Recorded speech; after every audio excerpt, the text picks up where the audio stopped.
Imagine inviting your absolute best friends over for this massive festive feast. Oh, yeah, the ultimate dinner party. Right. You've been hyping this dinner up all day long to them. Yeah. You've promised a spread of incredible food, great company, just a perfect evening. Sounds great so far. But then when you finally arrive at your front door, you realize that a single tiny, seemingly insignificant item missing from your pocket hasn't just ruined the entire night. It has actually forced you to completely abandon your deepest social beliefs. That is a wild escalation. It really is. So welcome to this deep dive for the Simplified Summary YouTube channel. Glad to be here. If you love gaining thorough knowledge quickly, getting those big aha moments without the information overload, please hit that subscribe button, humbly give this video a like, and share your valuable comments down below. Definitely do that, because today we are looking at just the ultimate nightmare scenario for any host. Yeah, we are. And it sets up one of the most brilliant satirical traps in modern literature. We're looking at a really classic piece of Indian literature today. Right. Today we are taking an exclusive look into a legendary story called Durasha. Which translates to false hope or disappointment. Exactly. It was written by the iconic author Premchand, and we're pulling this specific narrative from his Mansarovar Part 6 collection. Such a great collection. It is. Now, before we jump in, it's important to note for you listening that our goal here isn't to, take a side on historical social structures or past modern judgment. No, not at all. We are simply unpacking how the author, Premchand, viewed his own society and how he used this hilarious, almost slapstick comedic farce to kind of dismantle what he saw as a flawed system. Right. To appreciate the mechanics of Premchand's story, we really need to set the scene thoroughly. Let's do it. Paint the picture. So picture the environment. It is the night of the Holi festival. Okay, so loud, colorful. Exactly. If you're familiar with Holi, you know it's the festival of colors. It's a day of massive celebration, loud music, bonfires, and just general joyful chaos in the streets. I mean, sensory overload, basically. Yeah. Total sensory overload. And it's around 9 p.m. We have a very specific cast of characters here. Right. There's Dayashanker, who is our host. And in the context of the story, he represents the staunch traditionalist viewpoint. Got it. Then we have Anand Mohan, his close friend. Anand Mohan is a college student. He represents a more progressive mindset. And crucially, for the plot of this night, he is absolutely starving. I mean, the poor guy has been wandering the streets celebrating Holi since the morning. His energy is completely depleted. He's running on empty. Yeah. We also have Jyotishwarup, who is a distant relative who joins them a little later with literally the sole intention of eating a free meal. Every group has a Jyotishwarup. Totally. And finally, Savati, Dayashanker's wife, who is waiting back at home. The tension begins right away. It does. The story opens with Dayashanker and Anand Mohan walking through these bustling, chaotic streets toward Dayashanker's house for this promised grand feast. And this opening walk establishes a ticking clock, which is so important. Ooh, the curfew. Right. Anand Mohan isn't just hungry. He is on a strict schedule. He lives in a college boarding house, and he is extremely worried about making it back before the doors lock at 11 p.m. So he's got, 2 hours? Basically, every minute they spend walking is a minute eating into his window to eat and get home. So stressful. But amidst this physical urgency, Premchand introduces this massive philosophical debate between the two men. It's so interesting because it starts with a really simple, practical question from Anand Mohan. Yeah, he just turns to him. Right. He turns to Dayashanker and asks, will I get to see my sister-in-law's face tonight? Such a casual question. Yeah, he's just asking if Savati, the hostess who is cooking this massive meal, will actually come out and join them or, at least be visible to them while they eat. And Dayashanker shuts that down immediately. Completely shuts it down. Dayashanker launches into this strict defense of the Purdah system, which is the historical practice of female seclusion and veiling. Right. And the way Premchand writes Dayashanker's argument, it is entirely based on societal purity. What does he mean by that exactly? Well, Dayashanker claims that society's morality simply isn't pure enough for a woman to be seen. Ah, okay. He argues that if women come out of seclusion, their modesty will inevitably be damaged by the inappropriate gaze of the outside world. He views the seclusion not as an imprisonment, but as a necessary shield against a corrupt society. Which Anand Mohan counters entirely. Right, he completely disagrees. He argues that the Purdah system is actually the root cause of the bad behavior Dayashanker is so afraid of. Oh, that's a flip. Yeah, Anand Mohan's logic is that by hiding women away, society creates an unnatural, intense curiosity. It's the secrecy itself that leads to inappropriate glances and a lack of normal, respectful interaction. That makes a lot of sense, honestly. It does. Dayashanker believes he's building a protective fortress around his wife, keeping her safe from the big bad world. But Anand Mohan is pointing out that a fortress you can never leave is functionally identical to a prison. That's a great way to put it. Premchand is setting up a clash between theory and reality here. Yes, exactly. Dayashanker is speaking in broad, sweeping sociological terms about the nature of man and morality. But Anand Mohan is looking at the practical human impact of those rules. Wait, hold on. I'm stuck on something here, though. I have to push back a little on Dayashanker's internal logic. Okay, what is it? Because he explicitly tells Anand Mohan during this walk that he treats him like a brother. He says he has no problem with Anand Mohan specifically and trusts him completely. Right, they are really close friends. So if he genuinely trusts his friend, why not just make a one-time exception? Why can't he just say, your family, come on in and sit with my wife? It feels like a totally arbitrary line to draw if the trust is already there. Well, that is the core feature of how rigid, dogmatic ideologies function. And that's exactly what Premchand is highlighting. Okay. Dayashanker's absolute rigidity isn't about individual trust at all. It's about blind adherence to a monolithic system. Ah, I see. For him, the rule of Purdah cannot accommodate nuance. If you make one exception, even for a trusted friend, the entire abstract structure starts to crack. So it's all or nothing for him. Exactly. He is far more committed to serving the concept of the tradition than he is to the practical reality of his actual real-world relationships. It completely strips him of his autonomy. Wow. So Dayashanker has spent this entire walk building up this ideological fortress in his mind, defending its walls with all this, philosophical rhetoric. He's very proud of his argument. Right. But the supreme irony of Premchand's pacing is that this high-minded debate is about to hit a literal physical wall. Oh, the arrival. Yes. The men finally arrive at the physical fortress itself, Dayashanker's home, only to find that the walls have already caved in from the inside. The transition from the street to the house is so jarring. It's hilarious. They are joined by Jyotishwarup, the distant relative, who is completely out of breath but just eager for the massive feast. Ready to eat. Yeah. They walk through the doors, head upstairs to the living quarters, and immediately encounter a catastrophic problem. The darkness. The house is in pitch darkness. Not a single lamp is lit. It is completely overwhelmingly black. Put yourself in the shoes of these characters for a second. Outside, it is the peak of Holi. Right, chaotic. There are vibrant colors, loud drums, shouting, bonfires lighting up the sky. It is the absolute definition of sensory overload. And then they walk inside. And then you step aside this house, which is supposed to be hosting a grand, warm feast, and it is dead, silent, and totally dark. It's like stepping into a tomb. Premchand uses this sensory contrast to completely deflate the serious, pompous tone Dayashanker was taking just moments before on the street. It bursts his bubble entirely. Completely. The grand philosopher is suddenly fumbling around in his own unlit home. And the physical comedy that follows is incredible. It's so funny. In the pitch black, our starving college student, Anand Mohan, trips straight over an almirah, a large, heavy wardrobe. Ouch. Yeah, he hits the floor hard, loudly complaining that his back is completely broken. He is already hungry and stressed about his curfew, and now he's injured. And then Jyotishwarup. Oh man, Jyotishwarup, who is just there for the free food, stumbles over a spittoon, spilling it all over and ruining the floor. It is pure slapstick. It really is. The elegant, sophisticated dinner party is nowhere in sight. It's just three grown men tumbling around in the dark, shouting at each other. But think about Dayashanker's psychological state here. He's panicked, right? Yeah, he walks into his home. His wife is supposed to be cooking a massive meal for his guests, and the place is dark. His immediate reaction reveals everything about his worldview. How so?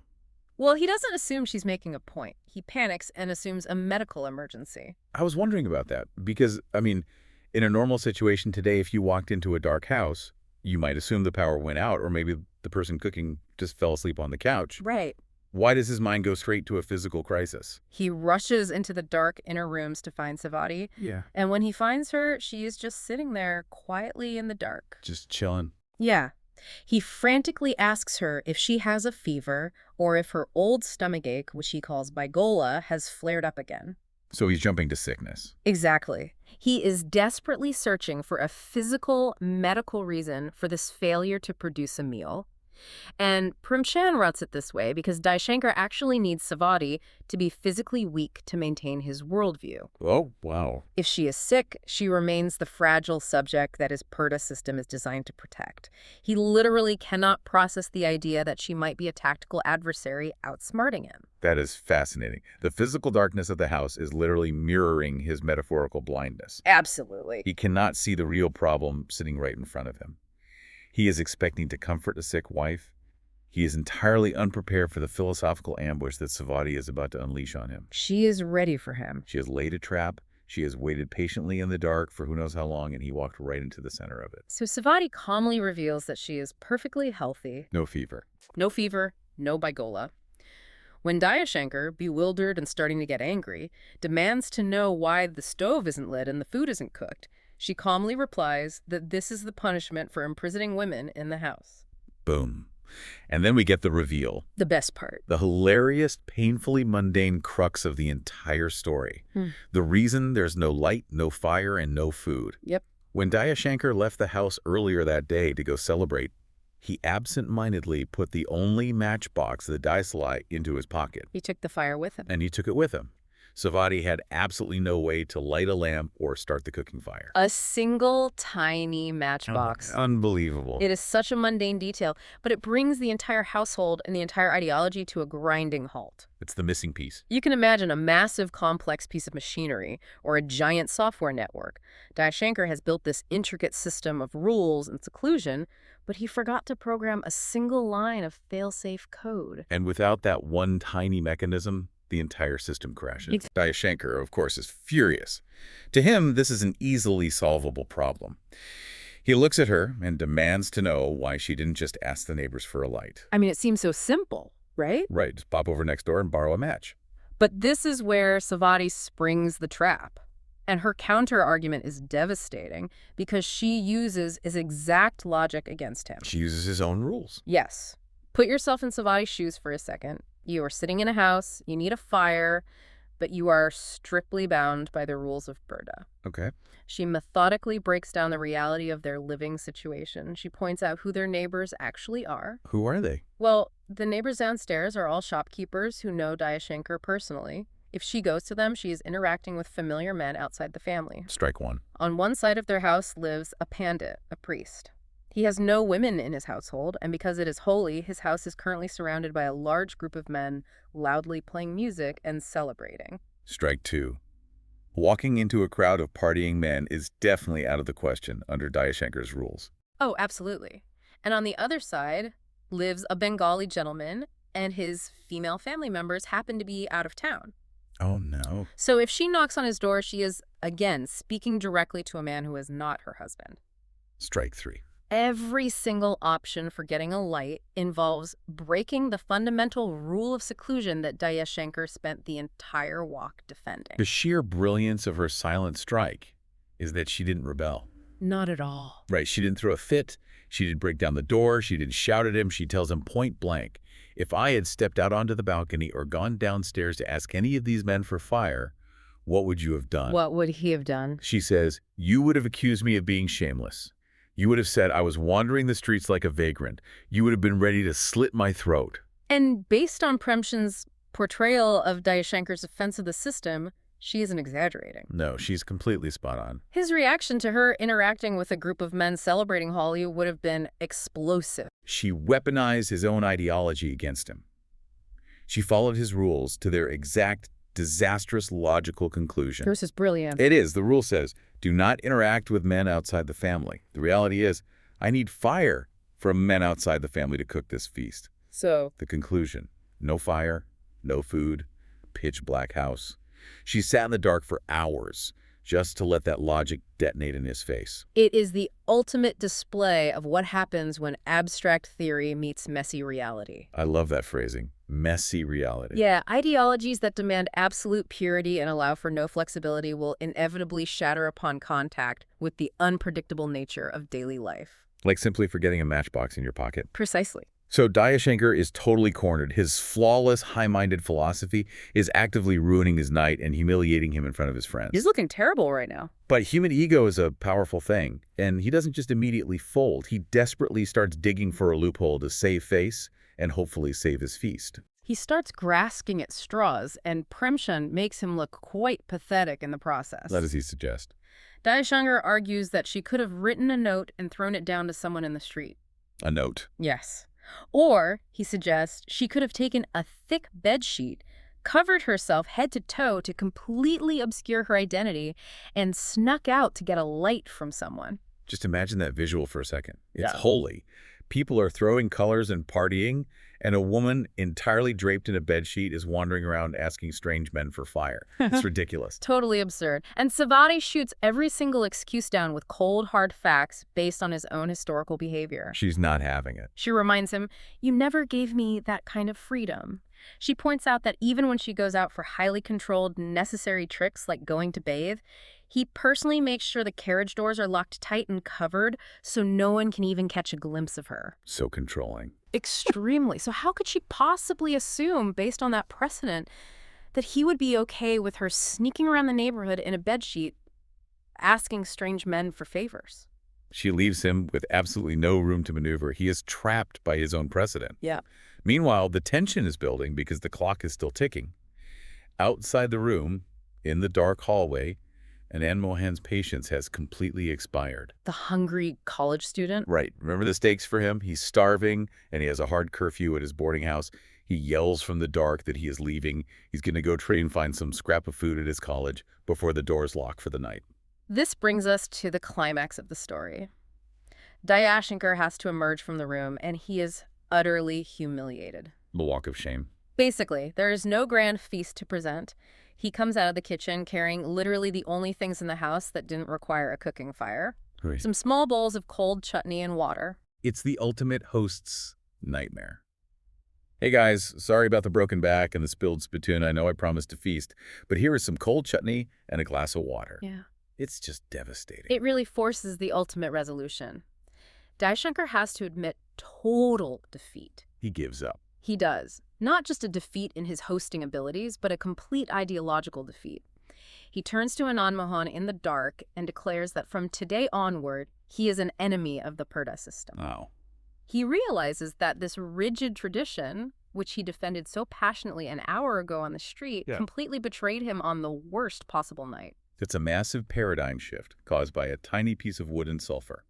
But what really gets me about Premchand's writing here is Anand Mohan's reaction. Yes. Because Anand Mohan doesn't get the dinner. He gets exactly what the title of the story promises. Yeah.